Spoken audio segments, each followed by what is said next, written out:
grind till I got it. I won't give up till I'm on top. Yo, no, I ain't the type to give up. If I do something, man, I do it till I get what I want. I turn a business out of nothing into something I love. I got a poker face, but honestly, I'm not one to bluff. I flip a switch, never miss, man, I always stay up. Don't let them see you, bitch, always have a plan to stay tough. This life ahead of you ain't easy, it was built to be rough. But that's what makes a personality, is tragedy, bruh. So keep your head on your shoulders. Now we ain't out here moving rocks, we out here moving boulders. Now we ain't getting posterized, we out here making posters, and we ain't got nothing to hide. What up, what up, what up? Welcome into Pregaming here at Sports Money. Monday to Friday, you can catch us at 6 p.m. We all put our heads together. We utilize trends, angles, cash flow splits, line movement, bookie adjustments, injury reports, and the best damn chat in the business to try to find a way to cash winning tickets.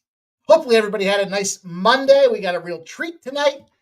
Maybe you heard about this. There's a big game going on in college hoops down in San Antonio. Number one, Houston and the Florida Gators battle for the natty. Going to be fun. We're going to live stream. You know we're live streaming this thing. Come on, there's a lot on the line. We got a fun battle in the first ever Sports Money March Madness bracket. Sports Money Madness is on the hook here, and it's down to two gentlemen, Michael B. and Algus. We'll talk about some of the options them gentlemen have to try to get some of that sports money merch. That's exciting. It's fun. It's actually pretty cool. I think we've got Michael B. with the Florida Gators, Algus with the Houston Cougars. And if Florida wins, it's going to come down to the tiebreaker and points. When was the last time you saw March Madness bracket come down to the tiebreaker and points? Crazy stuff, man. Crazy tournament this year. But it puts a smile on my face. I'm excited to see them boys duke it out. And we're going to be live. We've got a great panel lined up for you guys tonight. It's going to be a nice Monday to remember. Might as well be a Monday to remember. This one here was a tournament to forget with all these favorites cashing along the way. So we might as well have something special and fun in store. You're going to hear player props, sides, totals. I already gave out us total to our premium members.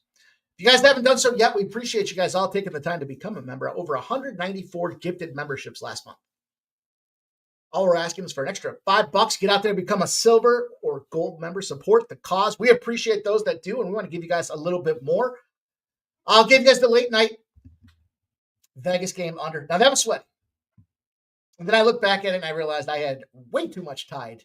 I had 3 parlays going with that game, and then a whole bunch of straight bets. And like a jackass, I took Vegas in regulation. I tied Vegas to an under as well. So there's way too much for it to be as sweaty as it was. I couldn't even look in the third period. I was like this. Wait. Turn the phone over. You guys know the deal. You've been all there, I'm sure, at some point or another. Then we started the day off today with an easy plus 130 casher. We got the Detroit Tigers first 5. Now, they went on to steamroll that full game. I almost gave out the under 8.5. Mad at myself for not doing that. Rode on the road. Remember it. Write it down. Rode on. Road does not equal rode on. However you want to look at that. Easy money for us today, especially after getting taxed in extra innings just to come all the way. I mean, it's the spot we always talk about. They spend all that emotional effort, physical effort to come back into extra innings just to lose the game anyways. They're going into Detroit today, who's been, pretty decent. Now, many of you have heard me talk about how I don't so much care about all the wind conditions, minus Wrigley. But if you looked early in the day, it showed 17 miles an hour down the center plate or down center left. Don't have to necessarily get fooled by all of that there. You have to look at extra innings equal taxed batters, and Detroit wasn't necessarily slugging the ball themselves. So good stuff. Good winner out there. Shout out to our guy, Subhuman Gotcha. Put a video together. Newcastle United in the EPL. And he got there. He cashed that thing 3-0 final. It was up 3-0 in like the first 25 minutes of the game. And then it was just ship the bus into park and get that money. Got a nice plus 130 casher out of that Newcastle United spot. Well, shout out MMA Jeff. He gave us some action in NASCAR. A plus 425, I think, was the casher in his NASCAR action. Plus 425. And we had a couple of top 5 and top 10 finishes in the PGA as well. Now, this week is the big PGA matchup here. Maybe you've heard of this one. It's the Masters. It's the one that everybody waits for, the first real big golf tournament of the year. And we're going to do some special recording for that, get you guys some plays on deck for that, because it's a lot of fun. There's a lot of ways to hedge golf and try to maximize your opportunities with golf. It should be a fun field. We certainly will not see Tiger Woods. But I'll tell you this. They got a boost out there on DraftKings, and it's a players to make the cut. You take any one player that's over even money to make the cut. They're giving you a bonus bet back for equal money. So we'll be taking that bonus bet they give back, and we'll be rolling that onto a all about the finish parlay in the UFC. We had a tremendous UFC day Saturday. First Strike goes 2-0. Yeah, we had 4 plays out there, but Sub had 2 plays on one fight. It got canceled. I swear Sub looks for fights that are going to get canceled. I think he's got like 5 this year. But Jeff gave out a plus 135, I want to say it was. And it dropped down to minus 105 by the time the game started. So, or by the time the fight started. So clearly it was catching a lot of steam. That was the whole idea, is to try to find those plays that are going to catch steam for you guys. Give them to you early. And speaking of steam, your boy here gave out Pat Sabatini. We all know the best fighters are from Philly. He was plus 205. Plus 205. He closed at plus 158. He closed at almost a 50-cent price swing against when I gave it out to you guys at First Strike on Wednesday. Huge movement, and he won. So it was a great UFC Saturday is what it was. We had some fun. We had a big Thursday as well with the PFL, and PFL will fight this Friday. So we're going to see what the schedule looks like as the week progresses here. But we've got to get to the business of getting to the business here, guys. We've got 2 MLB games. I might make it a third.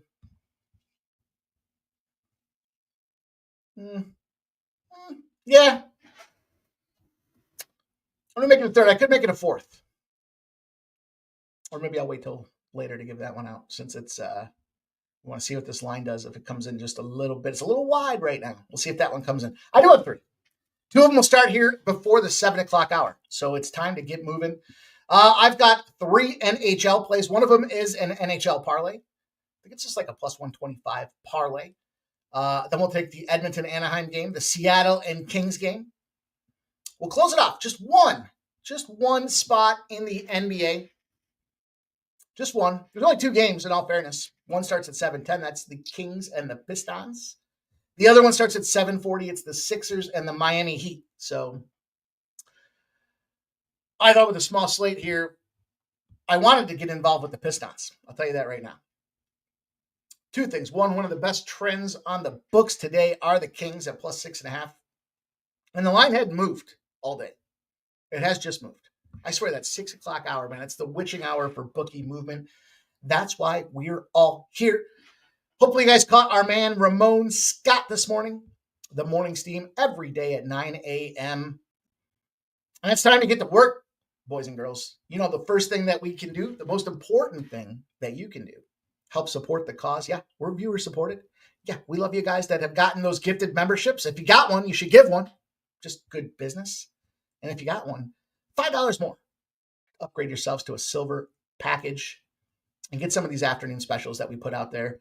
Furthermore, and the most important thing, paramount to all of our success here at Sports Money, is the thumbs up button. That helps YouTube know we're here. We're doing it. You guys are helping our voice grow loud and proud. Like the Sports Money line. If you can take a second to close the chat, hit the thumbs up, and then pop it back open. We'll crush this card today. I'm looking forward to getting after it with you guys.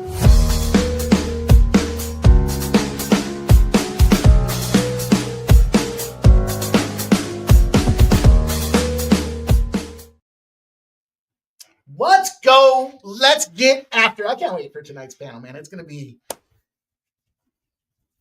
fun.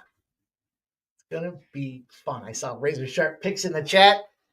Man, there's so many guys that have so many things on the line right now. Of course, you know, Razor Sharp Picks is trying to cash his big 10-1 parlay. I'm sorry, not parlay. Futures ticket. Excuse me, Razor. Excuse me. Can't wait, man. I'm fired up. Shout out to all you guys that are here ready to hang out early and get this money put down. We'll lay it down. Then we'll pick up the cocktails and we'll fire those down. I'll tell you what, I got Uncle Jackie's here. He's got his number 7 sweater on. Uncle Jackie's here, and he's got his number sweater on. That's all you need to know about my excitement level for tonight's game. It's going to be a good one. The byproduct of it being so chalk. We got truly the best 2 teams. And great comebacks, man. Florida, dead to rights, gave them out live at halftime. Said take them plus 205 or whatever it was. I didn't. I feel like one of those guys I talk about. The only reason I didn't is because I gave out Auburn at plus 2.5, and they were already up. So I was like, do I want to give away the money that I made? I did. Could have been even with a half a unit hedge. And then, man, Duke collapsing to Houston. Houston held Duke for what? 10 minutes straight with like no points. Whoa, what happened there? I can't wait. Let's go. Let's see who's in the chat. Of course, you guys know the deal. Commenter numero uno. This is where you get your pens and paper out, boys and girls. The best chatters in the universe do assemble here at the last minute to help us all get these winners. They're sharing their best bets. They're on incredible runs. And nobody better than Joe T to kick us off here. Commenter number 1, giving us the Orioles and the Diamondbacks game, and he likes the over 8. That's his fuck your under play of the day. That's what it is. His assault, his war on unders reigns no bounds. It never ends. And he's going after the Orioles and Diamondbacks over 8. He's going to take the Padres A's over 8 as well. Good luck to our guy, Jover. Rumor is there might be a Jover sighting tonight. I'm just saying. Let's go. Gerald Jones is rocking. No surprise to my guy here. He's got Florida over Houston. Looking to get that money, my friend. You're going to be a house divided here, but there's going to be plenty of Florida fans here tonight. I'm going to tell you that. This is going to be a safe place. This is going to be a safe place. Gerald Jones, his best bet, Houston and Florida first half under 66.5. Under 66.5 is 31-19 on his best bets. And he's giving you guys the under in the first half of that Houston-Florida game. I'm going to talk a little bit about it. I got a couple thoughts on that game. And I'll share the play that I gave out earlier today. I think the line's moved. Let me see. The reason I gave it out earlier, I thought the line was going to move. It has. It has moved a point. It has moved a point. Hint, hint. Let's go. Gerald Jones have 6-1 in the Gators and 7-1 futures on Houston. Shoot, how do you hedge that? You don't, I guess. You just let her ride. Like that first half under. That's what you do. Let's go, my dude. Joe W's here. Justin McCalvey says sports money is money. Stacks. What's up, Stacks, baby? Let's go. Peter Gracia says, here we go. Big Monday action. Hit the button. 9 Legacy wants another one of them paid in full parlays. Let's go. Robert McCormick's here, ready to rock. Nasty Nate says Red Sox smash. The Red Sox smash and razor sharp picks. What is going on outside? A lot of commotion. Sounds like the freight train's coming through is what it sounds like, boys. Yikes. Nicholas Handy's here. AOD's ready to roll. Redbeard says, off to the beer store. See y'all tonight. Philly Eagle Flyers got the best name in the business. Stern Company likes Cooch. Actually, I think it's Kucherov. It's not Kuch. It's Kucherov. Over 1.5 points for the Tampa Bay Lightning. Dana Delp.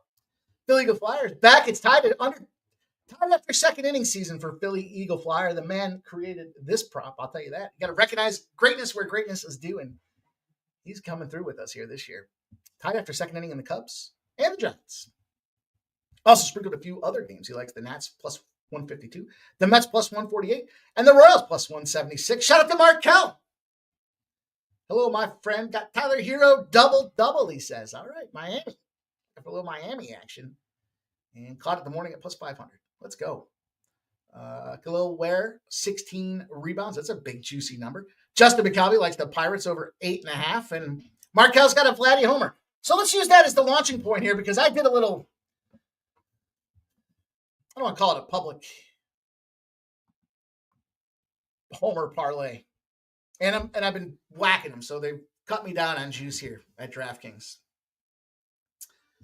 But they were able to let me throw down a 20 spot, I guess. That's all it is. That's all I could get. 20 to win 700.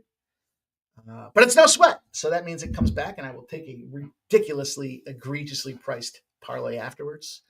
But we're operating in real world here, so I don't mind sharing with my friends what I'm doing. And it's Gunnar Henderson, home run. Why? Because he's back. He's playing Arizona. Should shoot some runs in the desert. And then Vladdy. And why Vladdy?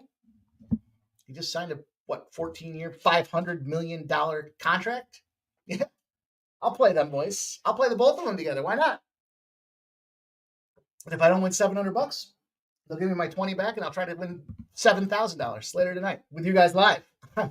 So, well, we'll see. I guess I'll have to wait a little bit since that Gunner one pops off at 9:40. But anyhow, I'm with you, man. Let's go. Let's get some Vladdy, Markel.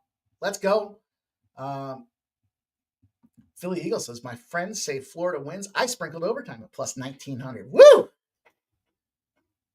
It's so cool to see this way, the way this bracket's shaped up with it's not cool to see the chalk. You guys have heard me say that time and again. But the fact that it could come down to points, total points. I guess it's closest to without going over. I should probably look at that before we start the live stream. Want to make sure we're giving the accurate information. All right, let's move. Let's move with a brisk pace. We've got action to cover and no time to waste. So let's get to the business of getting this business. Happy Monday again to everybody. Thank you guys all for checking us out. Smash that thumbs up button. It's go time here. Coming off of, we started the day with a win. That's all you can ask for as we get rolling here. And yeah, we're going to tackle. I'm going to start with baseball simply because these games pop off soon. So we'll start with this first game, the St. Louis Cardinals, the Pittsburgh Pirates. We've got ourselves a little cash flow situation that looks like this. 68% of the bets and 57% of the cash are banging away on the St. Louis Cardinals. Smacking them. The line's gone down. In other words, they have made it more attractive to bet the Cardinals. Minus 125 has gone to minus 112. Total has not moved, and the entire planet's on it. 93% of the bets and 93% of the cash on the over. I can respect the fact that there is some sharper money coming in on the run line for the Cardinals. Minus 1.5, plus 150. 79% of the bets and 85% of the cash. Those are the kind of spots I like to see. Like, at least if you're going to lay a run line, catch a plus money spot for it. However, I think you're going to lose. It doesn't matter. Liberatore comes in with a 4.5 ERA. And Mladzinski will start on the other side of things with Pittsburgh, who shit the bed his last start. He's got a 9.82 ERA. Well, oh well, oh well.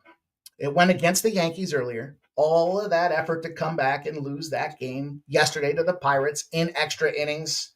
And then they had to travel to Detroit. It screamed fade the Yankees. Did not scream Yankees run line.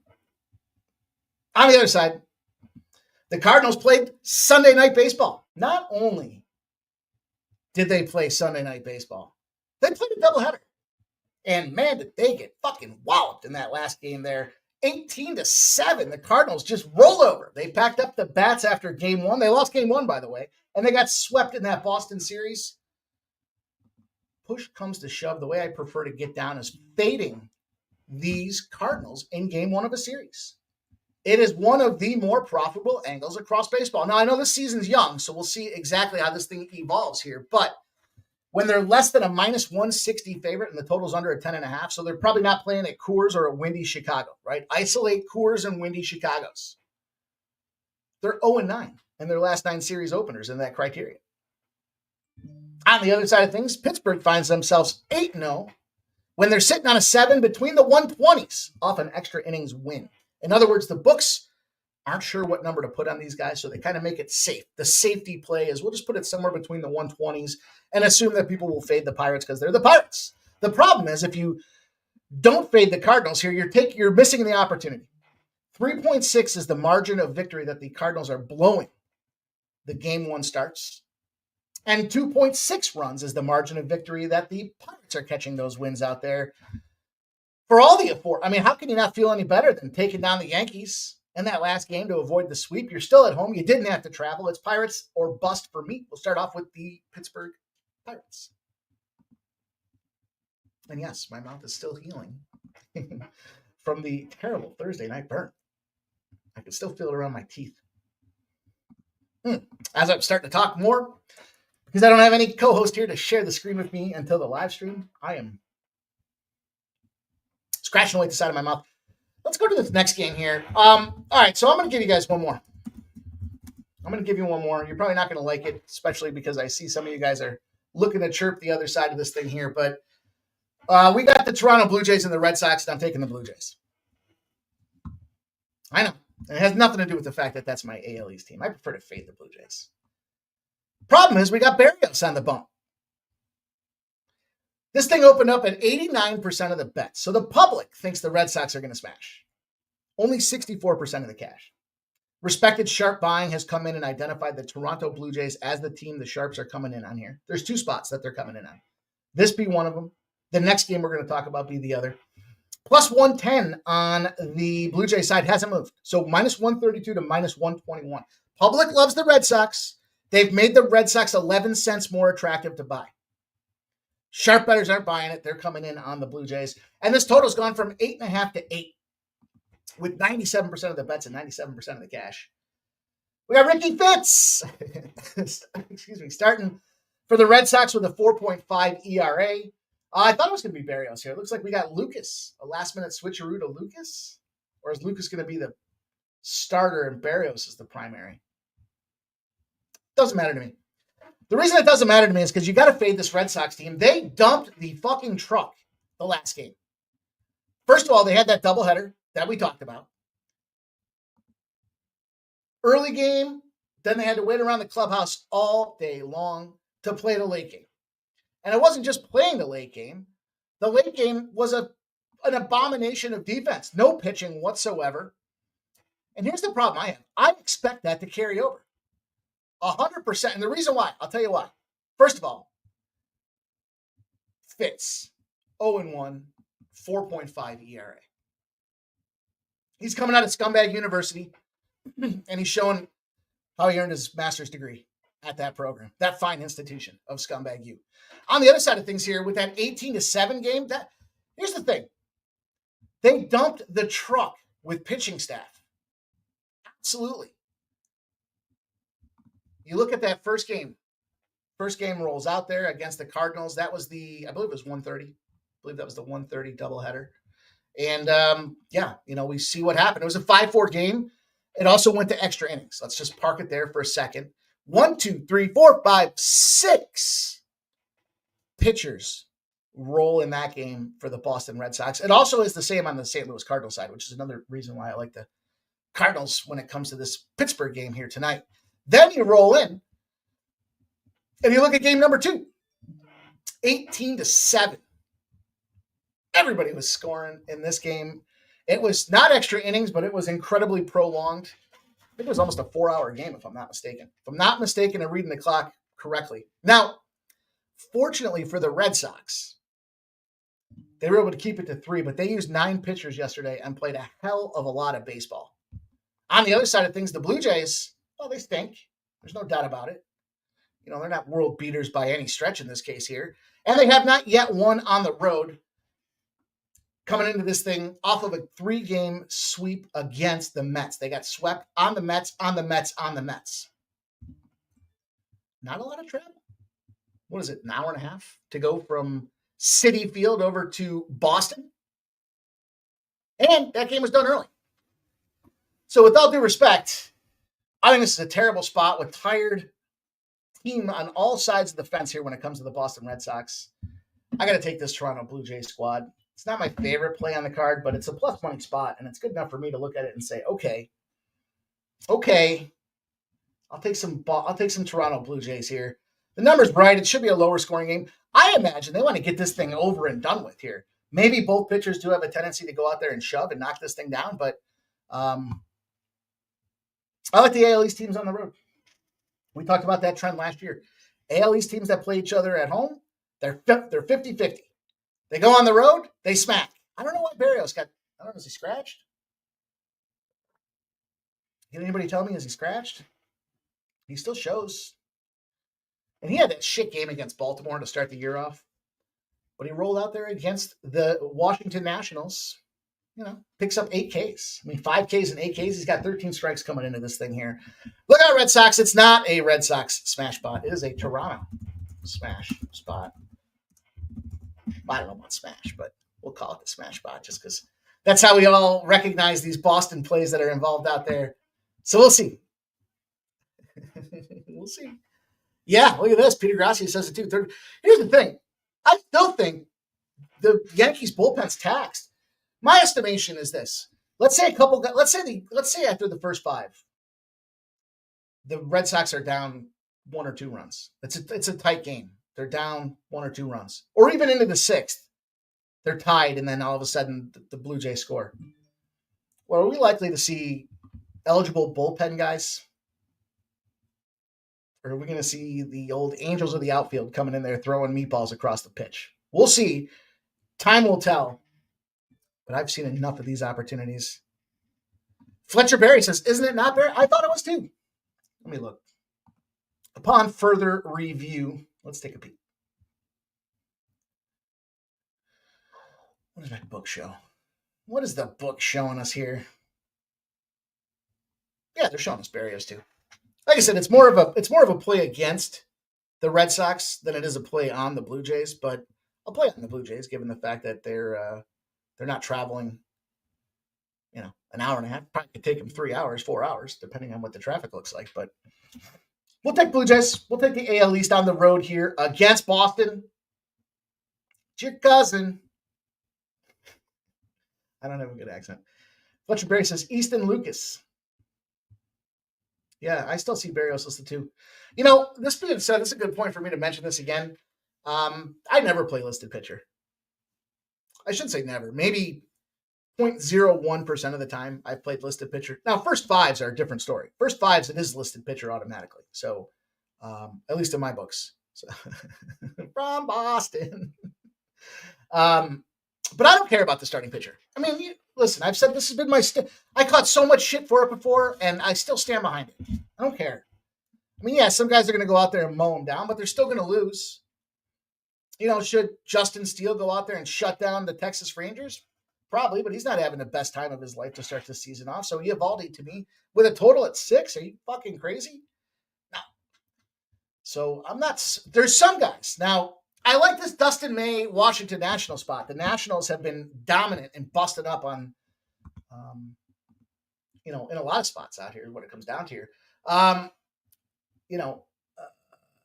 If the Dodgers are coming off of a series win, a series push, and they're on the road off of a road game, so back-to-back road spots here, and they just pushed that last series, they're 17-2. And they're smoking teams by 3.7 runs per game in that spot. My problem that I face with that is they're not destroying lefties right now to start the season off. And I know it's early, so we'll see, but it's still cold. It's still shitty. Still the same conditions pretty much across the mid-Atlantic region on up to the Northeast here. And that's Mackenzie Gore. So do I want to buy into the first 5 with Dustin May and those numbers? No, because then I'm isolating Mackenzie Gore. Do I want to look at the full game? Well, it's Dustin May. We know that he's coming back from some pretty significant injury previous year. And I don't like their bullpen and the Dodgers. We saw that with the Phillies game, man. It was just like a stretch on 8-7, 9-7 type games out there. So it didn't make the cut for me. If I was going to do something, I might parlay that. If you want to get it, if you do need to have the action in that Dodgers game, then you got to play the Dodgers and the Mets. It's plus 107. It's not terrible. It's not horrible. It's not great. I don't love it. But if you add the Jets and the Flames to it, it's plus 359. Okay, I can get down a little bit more on that. I can get down with you a little bit more on that. But there you go. That's my thought process here when it comes to this little extra Toronto Smash Bot. Toronto Smash Bot. I love you guys getting ready for baseball season, man. It gets me jacked up. Let's go. What do we got next? What do we got next on deck? Whoops. What did I do? The Minnesota Twins, the Kansas City Royals. And here we are. Back to the scene of the crime that is Michael Lorenzen. We got Simeon Woods Richardson on the other side of things here. Richardson stunk it up his first game. I mean, baseball's flipping it. You're flipping an educated coin. You're flipping a weighted coin, I think, the first month of the season. But you can still, it's weighted, so you can still kind of figure out what the play is going to be here, right? On the other side of things here, you got Lorenzen. He shit the bed to start this thing up. At the surface, you look at these two and you say, this game's got it. These pitchers stink. It's going to fly over the number. Then you fold in. It's chilly. Are they going to see some snowflakes tonight? Probably not. I think I did see around 50 degrees or so around first pitch. So it's not the most opportune baseball weather. Let's look at this thing here. Let's take a look at where the cash is coming in with these two spots here. And yeah, surprise, surprise, 72% of the bets and 72% of the cash want to fade Lorenzen with his 5.06 ERA. It's gone from they're on him. 72 and 72. Yet it's gone from minus 125 to minus 150. On the other side, the Twins, the Twinkies, they open up at plus 105. They're down to plus 100. So they're begging you to take the Royals. That's what it sounds like to me. Then you look at the total. It's gone from nothing. It's gone from 8 to 8. And you got 93% of the bets and 92% of the cash coming in on the over. Nada Muva Monte. And, this is probably between these two teams, AL Central. I was thinking earlier today, it's kind of, this is a must-win spot for the Minnesota Twins, but, it's fucking April 7th, so, let's just temper that excitement here a little bit. They did struggle against Houston. They lost 2-1. Thing is, their bats started to come alive those second 2 games of the series, and they played the White Sox. They found some W's out there as well. The Royals win one, lose one, win one, lose one. Probably the way the Royals are going to go all year. I love Bobby Witt Jr. tonight. I love Bobby Witt, but I think you're threading the needle a little bit because to me, we just got to go back to the tape. Bobby Witt is hitting 297, by the way. His on-base percentage is 366. He's got a homer on the season. Great guy to go out there with Vinny P around him, Perez, Massey, India. Yeah, at some point, this Kansas City lineup is going to come out of their stupor. But I think Woods Richardson's due for a little bounce back start in this one as well. And the prevailing wins, the headwinds, as we will call them here with the Major League Baseball season, are some of these trends that we have. Trends can be our friends. And the trends tell us when two AL Central teams face off against each other, the under is the prevailing force. It's 8-2 in its last 10. It's 191 and 56. That's almost a 4-1 win-loss ratio for everybody keeping track at home. And we're getting an 8. Now, 7.5s do concern me when it comes to the Minnesota Twins. For some reason, they get 7.5s. They like to find themselves to 8s. But look at their numbers overall. This past series, especially 2-1 to the under in that spot against the Houston Astros. Houston Astros, I think, are a great under spot tonight against Seattle, by the way. It's another under spot that I would look. I just think this is an opportunity for reset the dial. This one's going to matter. Let's see these pitchers try to go out there. Let's see them get creative with their pitch counts. Let's open them up a little more. Let's reduce some of this pitch count limits that we see from these guys out there. And, who the hell's the guys? Matt Wallner is the guy for Minnesota. Yeah, that dude. Matt Wallner. Look, Minnesota native. I think they found him cleaning up the parks. Forest Lake, Minnesota. He's going to come in there and get himself a start. And not only is he going to get himself a start, he's the right fielder. He's got a 266 batting average. He's got a 371 OBS, and he's got 8 hits. That's your dude that's leading the charge. Good enough for me. I'll take it back with these unders. We'll move on from this game, and we'll just lock down this Minnesota under 8. AL Centrals prevail. And therein lies the challenge too with the Bobby Witt. I see some of you guys talking about Bobby Witt. Who else are you going to take out of this lineup? Probably, I pick on Wallner. Probably Wallner bases. Not a bad look. Can he get 2 hits? Are the pitching staff on the other side of things taking this guy serious? Ooh. I don't know. I would like this to be a nerfy game too. Just kind of when I was looking at it. But again, nerfies and the unders aren't necessarily correlated to me. In fact, you see a lot of games where they'll bleed runs early and then everybody pulls it back together and fights. Let me look here. Bobby Witt, where are you? Pull up my dashboard here and see if we can't make this an official play.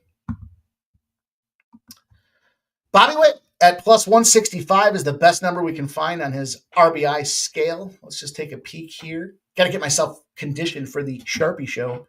Tuesdays, I'll be making my second appearance out there. Well, I guess technically my third appearance, but let's see. Bobby Witt has no success against Simeon Woods. Man, it's just the only guy. This is where I love the under.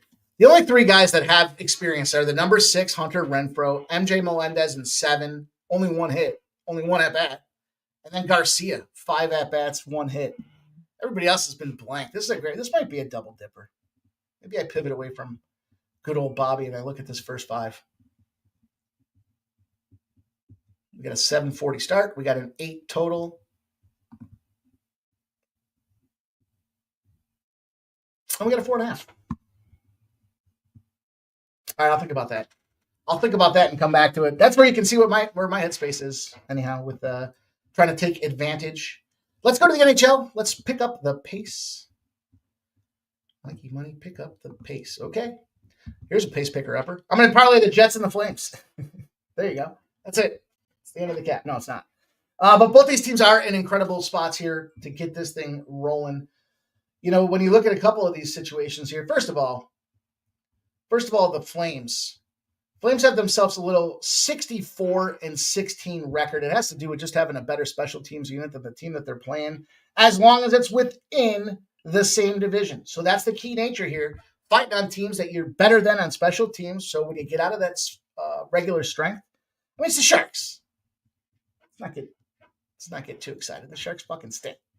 And the reason that we're parlaying it is because they're on the road. And I know this isn't baseball, but funky shit happens when it comes to those situations here. And the other spot's the Winnipeg Jets here. With the win streak that the Blues have been on, why are the Jets a minus 200 favorite?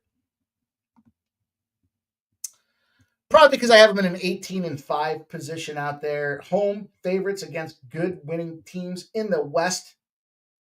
If they already beat the team, beat them again. The revenge West Coast doesn't matter. The rematch team prevails, and that's why they're price tagged the way they are here. This is where the streak comes to an end. Got another 65 and 28er as well. I parlayed these two together, plus 129. And if you heard what I said a few minutes ago, add those two baseball spots in there. You get yourself a nice plus 359. So we're going to use these as bankroll builders. This is a little bankroll builder. Park a unit there. Get a little plus interest on it. And let's see if we can't get him done. Kelly V agrees that the Jets own St. Louis. Oldies on KC. Oh, I was going to tell you guys, too, the other respected action that was coming in on baseball was on the Kansas City Royals there. Respected bettors coming in on that Kansas City stat. Ramon says Lucas will likely be the starter on Tuesday. Let's see. Nice to hear Ramon Scott popping in here. Chris says fading the Blues is crazy.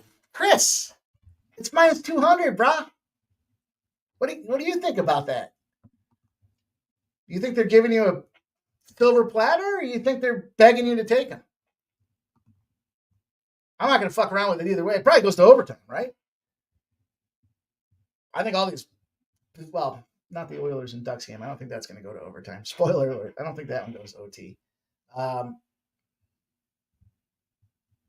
Yeah, that's it. Not a popular opinion, I know. I got it. But I'm going to take it. I'm going to run with it. I do have some straight plays here too. Let's get to those. I know it's crazy. I know. When everyone else is zigging, though, I'm zagging. I'm out there zagging. Everyone else is snow blowing and boots and mittens. I'm wearing shorts and sandals. You also have Dustin Wolf versus Romanov going for the San Jose Sharks in that matchup there. I think Calgary literally does put the boots to ass, but I think you can take down the juice just a little bit here. You got Connor Hellebuck against Hofer. You know, another play I really liked when I was looking at it too.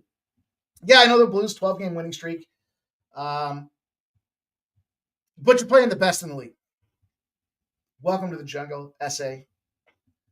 Hofer's been struggling. 4 goals on 28 shots. I bet you they yanked this dude. I like his undershots What's his undershots? Let me take a look.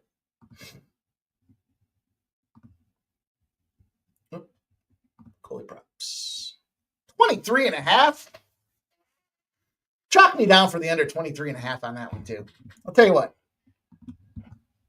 Yeah, we're going to add Joel Hofer under 23.5 shots on goal.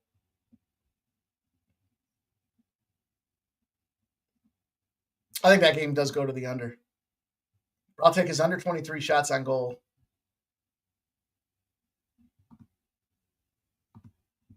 And then slap me in for that Bobby Witt at plus 165 as well. There's two more. There's two more on the light card here tonight. Capping with you guys in real time. Stop Geo's in the house. Running a little $10 to 10,000 ladder. All right, dude.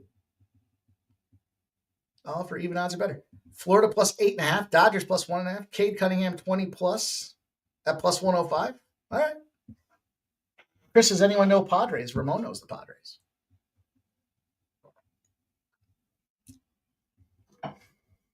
I'd look at the under in that game. It makes me laugh when I say that. I don't say over very often. I'll tell you where I think there's an over. Toronto and Boston. Your cousin from Boston. There you go. Taking over in that spot there.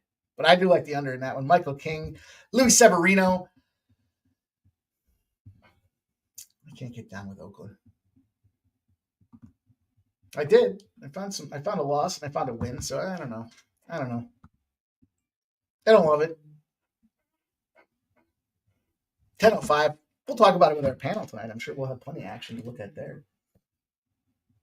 Let's go. The Oilers and the Anaheim Ducks are going to pop off here for a later night spot. And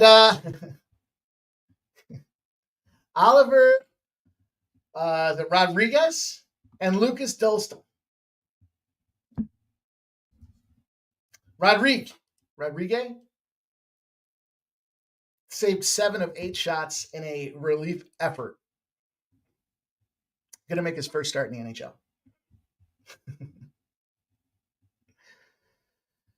God bless him. He's playing the worst team in the league in the Anaheim Ducks out there. What you do know about this guy is he was a second-round pick for a goaltender. That's pretty high. 2018 draft. So this is kind of what you can expect to see when it comes to goaltenders. They don't mature for like 3 or 4 or 5 years, right? It takes them, either they come through the college route or they come through a minor league or a junior hockey route. And it takes them a couple of years to get used to, 1, the length of the schedule, 2, the speed of the game, because obviously the NHL is world-class and elite. It's the fastest there is out there. And you typically see by 6 years after they're drafted, they're pretty good to go. Now, he did play 40 games in the minors, 3.05 with an 89.9% save percentage. What a better time to get this guy affixed to the NHL than take him out there to beat on these league punching bags. The Ducks have been outscored 10-3 in their last 2 games. That's good enough to go 0-2. Dosto's been a bag of shit. He's allowed 6 goals on 26 shots in a 6-2 loss to Vancouver. Come on. And his ERA has gone the opposite direction. His GAA, ERA, GA. They're basically interchangeable. 3.14 on the season. 4.23 goals against average over the past couple of weeks. Oilers, and this is where we start to look at why I took the spot that I took. They're coming off a 3-0 loss. Who'd they lose to? They lost to the LA Kings. Peel the onion back, and what the hell happened in that spot? Well, McDavid, Draisaitl, Ekholm, and Stuart Skinner all out. All your best dudes. Now, would it be a great spot for these Anaheim Ducks to come out there and play spoiler? Or not spoiler, but put a notch on their belt by taking down the Edmonton Oilers that everybody anointed the Stanley Cup champions about 30 seconds after they lost the Stanley Cup last year? Probably would feel pretty fucking good. But at the same time, what I think is you got a situation where you're putting this new goalie in, you drafted him high, you're expecting to go out there with a very defensive-oriented game plan. You don't want this kid to get nuked. That's the absolute last thing you want to see happen here. And I think because of that, we see this game plays lower and slower. And I don't expect much threat on the other side of this thing. In fact, how about this for some numbers? 5-21 Pacific Division teams with a 6.5. 5-21 to the under. And they're going under by a goal. So I fully expect this new goaltender to come out there with a defensive-oriented game plan against a team in Anaheim that's not finding success. And I'll take this under 6.5. Good money to me. Good money to me. We'll take a spin here on the wheel and go under 6.5. And the number that I got on, following my action at BetStamp, you can find me at it was minus 135. It's a little juicy. I'm still good with the 6. I still think the same principles apply. This is a 3-1er to me. 3-1er.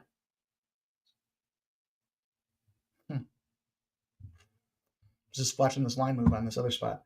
Okay, I got 2 more games for you guys here. We'll kick in the national championship for just a brief overview and talk a couple spots I'm looking at. The spot I already gave out that's on the move.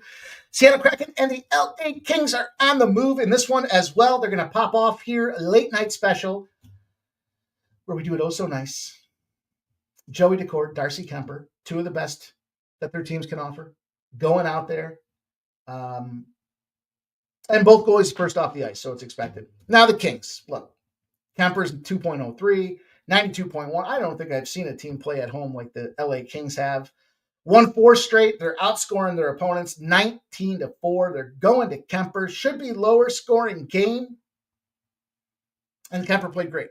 27 shots is good enough for a shutout for a 3-0 win against that Edmonton Oilers team that we just talked about. That's how we start the card here. On the other side of things, the Seattle's been getting crushed 10-1. Their last 2 games, 10 scores to 1.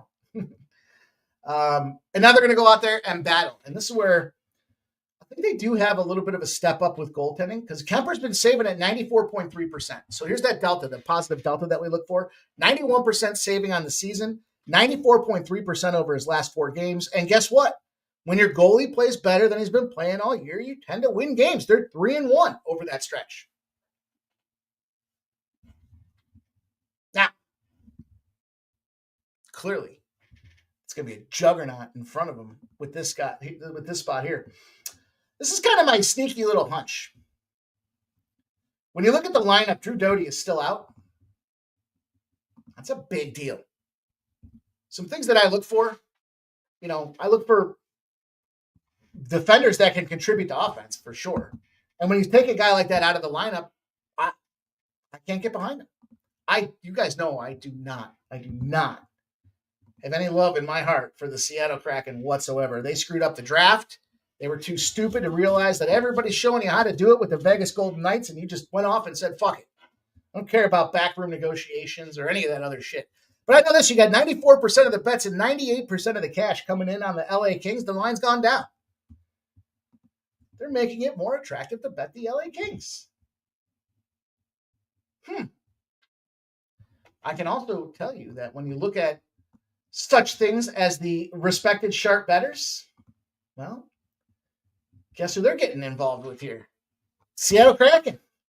This isn't just the case. Well, they might just be buying this number with all due respect. But they also took the Winnipeg Jets. So that's a minus 180. And they're seeing something they like out of this team here. And I think that's the injury factor. I think you got to look at this Doughty being out of this lineup and say that's a lot for, if you're looking at an LA Kings team and kind of what their process looks like, and it's getting ready for the playoffs. Good job. You kicked the shit out of everybody, especially on your home ice. Don't be stupid. Don't get hurt and get yourselves ready to go into the playoffs and fight. And frankly, I think the West is pretty wide open. Again, you heard me say it, mostly to break balls. Everybody anointed the Oilers. The fucking craziest. The Oilers won the Stanley Cup this year. 3 games left in the series last year. They got to lose. Not win. Oh, because that's going to make a fucking difference. And here they are. So we'll see. I mean, I might be having to eat my words if they do come back and win this thing, but I just thought that was a foolish comment here. And look, Seattle's got themselves a little roadie going. They just took down the Sharks. They took down Vancouver. So they're not done. They're still, they're probably done, but they're still fighting. 5-0 against a Vancouver team that we saw last night against the Kings, rolled off a 3-2 loss. Battled. They demolished the Sharks. Well, who doesn't? They got the Kings, they got Utah, they got Vegas. And they know the Kings in this position from a seeding perspective. The Kings have the last game of the season against these boys. So I don't know that it matters if they win this game or not. The Kings, that is. On the other side of things here, when you look at the Kings and kind of what their schedule rolls out to be here, they're winning. Nice job. You beat San Jose 8-1. Now, you did beat Winnipeg 4-1. You did beat Utah, who's fighting for a playoff spot in their barn 4-2. And you just shut out Edmonton. Where do I like to be involved after a team goes and shuts a team out? On the other side. Did you blow your gas against that Edmonton team that's got hurt players anyways? I don't know. But I know this. They got Seattle, they got Anaheim. Then their schedule heats up. They got Colorado, Edmonton, another Seattle spot in there, as we just talked about, and they finished their season off with Calgary. I don't think they give a shit. I think this is the overlook spot. This is the overlook spot. I'm gonna take a swing. I'm gonna take a big swing, a big 200 swing. If you want to get a puck line, you want to be puss safe. Ask yourselves this: are they more likely to win by 1 or get smashed by 7? Probably smashed by 7. That's what 2-1 tells you when it's a money line spot like that. But I'm good enough to take a shot with Seattle. I don't need to over sexify it. It's a big plus money spot. Plus 190 was the number I got. Seattle plus 190. Probably, it's funny. When I was thinking about this game, I was thinking about a couple months ago. Somebody was like, "Are you really spending all this time breaking down?" And I can't remember what team it was. And then they went out there, the team smashed anyways. I was like, yeah. Because when you start to see some of these spots you dig in, you bite down, and you smash the book. So we'll see. Can only be right or wrong, right? Hopefully I'm right. Let's go to this last game here in the NBA, and then we'll talk just for a minute about the national championship, and we'll get ready for the big live stream that pops off tonight at 8:30 with a star-studded cast. Fired up to get there with you guys. And I see Pittsburgh gets the lead.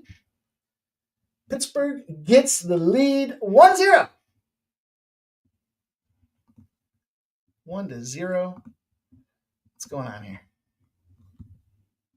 What is going on here? Somebody's sending me a... Okay. Tough, man. I told you guys my thoughts at the onset of the show about this Detroit situation, and I just... Should it be an under, probably? I mean, it's fluttering between 6 and 6.5 right now. It's got this cool little glass from Uncle Jackie. And it was number 7. Okay, I'm going to talk about the Sixers and the Heat, though. This game opened at 12. It's gone to 12.5. It's got reverse line movement. 64% of the bets and 53% of the cash have hit on the Miami Heat. Total has gone up now 3.5 points from 213 to 216.5. Late action continuing to come in here on the over. 88% of the bets and 91% of the cash on the over. How do you get involved here with the Sixers? I don't know. I mean, there's a lot of here's the way I looked at this game. Lots of trends telling you to take the Sixers. A lot of them. Like 9. 9 different scenarios I had said Sixers. I can't do it. I know they just came off a win. 16 points against the T-Wolves. I knew that was too many points. We did cash on that under. And that's what we found with this Sixers team is they're kind of 1 over, 1 under, 1 over, 1 under, 1 over, 1 under. Because the books are just kind of, they don't know what to make of this team. Who's going to show up from one day to the next? I do know this. 2 of the last 3 games have gone over for the Miami Heat. They're 2 straight home games. They played Memphis. They covered against Memphis. It went under. But then they got Milwaukee. They're 1-point favorite. They lose by 6. It goes over, and they've had nothing to do but stew on that loss for the last 2 days. Same thing with the Sixers coming into this thing here. And at the quick numbers here at home, Miami's found themselves a little turnaround this season. They're 21-18 against the spread. The Sixers are a putrid 14-24 against the spread on the road. But let's take a peek at the overs, because when they're home, the Miami Heat are 23-16 to the over, and the Sixers are 24-14 to the over when they're sitting there in that position. And here's kind of, I thought about a parlay, to be honest with you guys. I thought about parlaying the team total for Miami and the full game over. I still think they're both strong individual plays if you're looking to get some other action. If you need to force fuck some action in this NBA tonight, okay. Heat home overs, as I mentioned, tremendous run, 20-12 in its last 32 spots out there. And this one just comes down to kind of the X's and the O's, right? Right now, the total is set at 113.5 for the Miami Heat team total over. The Sixers allow 116. They've allowed their opponent to get 115 or more in 9 of their last 11 losses. Keep in mind, lots of things pointing to the Sixers, and if the dog's going to be alive, the dog's got to put some points on the board or shut the other team down entirely. And I don't think the personnel exists to shut the other team down entirely. The Heat have scored 115 points in 6 of their last 8 games. So that's where I kind of came to that team total on the Heat side of things. But then I thought to myself, if we're looking at this squad here and we got a 215.5, and we just talked about how the Heat are getting 115, can I count on the Sixers to get 101 points? Just 101? Just 101? And I see both these teams have tremendous overruns going, and that's exactly what I'm going to say. When they're on the road versus home scenarios, those splits tell me it's over. I'm going to take the over. I jumped in on the over, and I got myself a 215.5. By the way, this number is moving. It's now 216s as the prevailing force around the boy. I saw Po' Boy and I read it. Reminder, he reads everything on the prompter. So that's the way I got this thing going down for you guys. I took the over in this game here to close up shop today. Just want to keep this little winning streak going, man. Let me talk to you guys about this Houston game really quick. I know there's a lot of people who've talked about this game ad nauseum. I'm surprised this line hasn't moved. It kind of looked like it was going to head fake. -1 for the Gators was -105 earlier. Let me see what it looks like now. Let me see. I'm gonna speculate that the public's coming in and whacked on Florida. Let me just take a look though.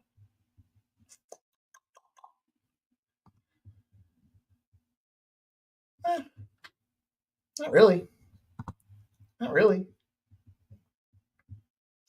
I'll tell you, I gave this out earlier today, and the reason I gave it out earlier today was because I knew this line was going to move. We've seen it happen in almost every single since the Elite Eight, the first halves, especially now that they're down in San Antonio. Now this is a little less unfamiliar setting since they played the Final Four here on Saturday, but 66.5 was the first half number I gave out to our silver and gold members earlier this morning, along with our big winner for the Detroit first 5 at +130.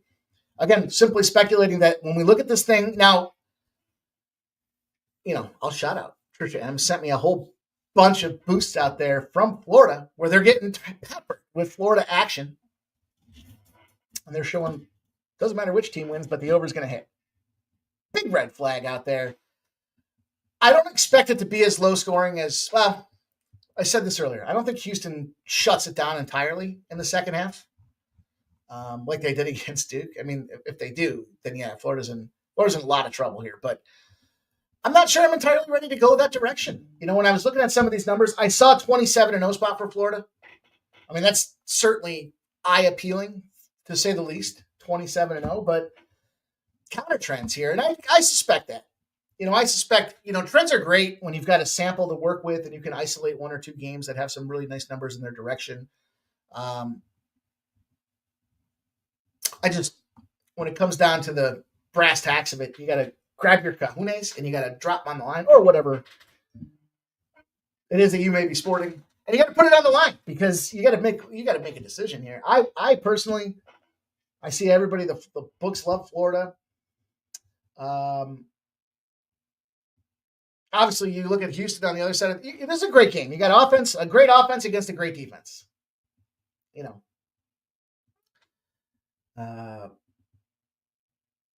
Florida likes to be chaotic. They like to watch the runs. They like to come back, as we saw by that Auburn game where they were down, 8-9 points at halftime, and they came back and smashed, and they continued to smash. They continued to separate that margin. Second half adjustments galore. The reason I went into the first half, though, is I think what happens initially is you have a little You're not going to, I can't imagine a scenario in where you're going to play the biggest game of your fucking collegiate careers and you're just going to go out there, throw defense out the window. You're going to try to feel the other team out a little bit. It's going to be a chess match because Florida knows if they can contain Houston in the first half, they can make adjustments that'll find themselves victorious in the second half. To me, that leads to an opportunity where you're looking at Houston. Why? Because look at how they got here. Duke, Tennessee, Purdue. I mean, every one of them's been a battle. It's not to say that Florida's not going to continue to be a battle, and if Houston's going to want to win, they're going to have to go get it done. They're scoring 85 points a game, though, in Florida. And Duke's a Dragon Slayer. So what do? You slow it down. You play methodical. You match them in that chess game, and you cross your fingers that you don't fuck up in the second half. That, to me, is the way it goes. I mean, you look at the spread across the board. On paper, you're going to see that Florida's got points per game in their top 5 way better than you look on the other side of things. Clayton, of course, Clayton Jr., 24.6 points a game. He's shooting 50%. Okay. But Houston hasn't had to score like that. So Cryer at 18.6 points a game. Look, this dude's shooting 45.2% from 3. You're going to get in a defensive game with a 3-point battler, you might find yourself in trouble and on the wrong end of this first half to begin with here. So just for me, the way I think this thing starts out is that chess match, methodical approach to this thing here. 66.5. I've given it out earlier. It's come down to 65.5. And we'll talk more about this as we get closer to game time. An hour and a half for you guys. I'll give you an official. Well, look at this. Vila Coots coming in. I can get down with this. Teams that won March Madness in San Antonio over the years have all had color blue. Holy shit. Is that true? It's gotta be true, right? Why would you say it? Shout out to Vila Coots. Shout out to my guy, Old E. He gifted us a Sports Money membership to bless our action. We're going to push the dock from the boat here for you guys. Get ready for a big night with this exciting sunset cruise we're going to have that is here at Sports Money. We'll be popping live between YouTube and Kick. We'll be popping live with a fun panel tonight. We're popping live, making all kinds of live bets, trying to get this cash, and I hope you guys can join us here. We'll see you 8:30 p.m. here on the Sports Money YouTube channel.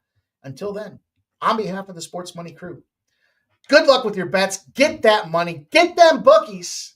Let's keep this winning streak rolling here. We've had a great start today. We had a great finish yesterday. We had a tremendous Saturday. Let's keep it going, everybody. I'll see you guys soon. Smash the thumbs up on the way out the door. Like and subscribe to the channel.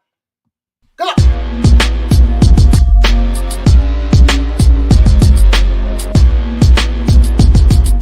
Monday to Friday, 6 p.m. We don't stop. Rain, sleet, or snow. Pregaming is good to go.